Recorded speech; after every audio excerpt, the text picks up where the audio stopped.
Good morning. Welcome to Gospel Bytes, where we take a bite at the gospel for the day. Today is Tuesday, August 12th. A reading from the Holy Gospel according to Matthew. Glory to you, O Lord. This is taken from Matthew chapter 18, verses 1 to 5, 10, and 12 to 14. At that time, the disciples came to Jesus and asked, "Who is the greatest in the kingdom of heaven?" Jesus called a child whom he put among them and said, "Truly I tell you, unless you change and become like children, you will never enter the kingdom of heaven.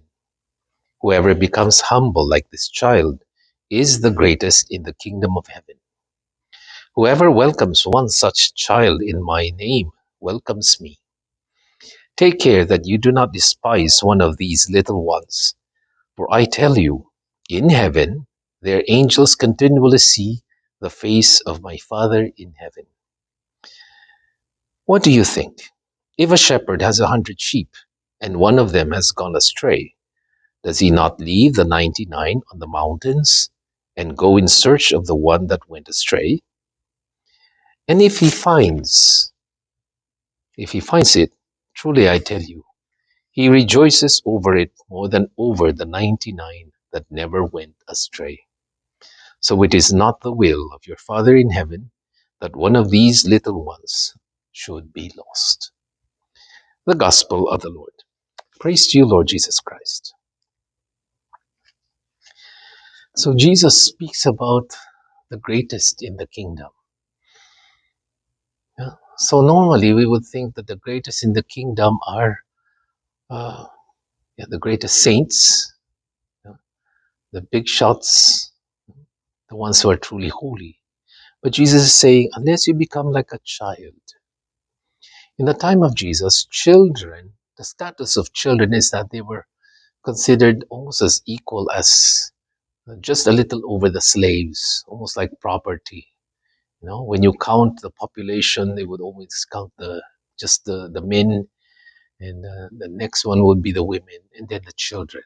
The children are not really even counted.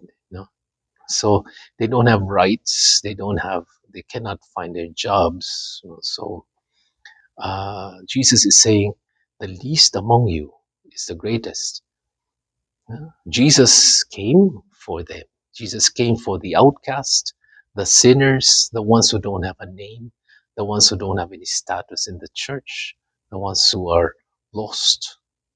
That's why Jesus is saying, no, be careful not to drive them away, because if you lose even one of them, yeah, don't forget their angels are watching in heaven.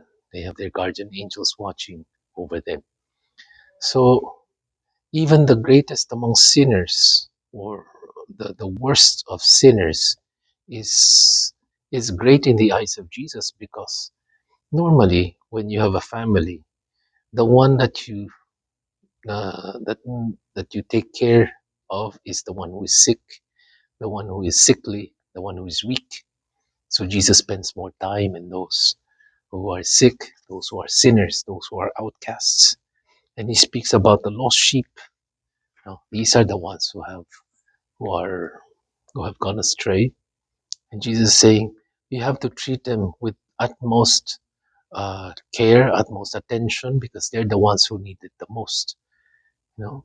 And God kind of takes care of them and looks after them even more, because they're the ones who need more attention. So whenever someone is sick in your family, they're the greatest, because all the attention is focused on them. So don't forget that the outcasts, the sinners in our community, in our church, God is taking care of them. So we better take care of them too, because they are very special in the sight of God. So never feel that you are an outcast, because Jesus becomes your champion. You're never alone. Jesus cares about each one of us, no matter how sinful we may be. I'm Father Jerry Sembrano for another edition of Gospel Bites. God bless you. Have a nice day.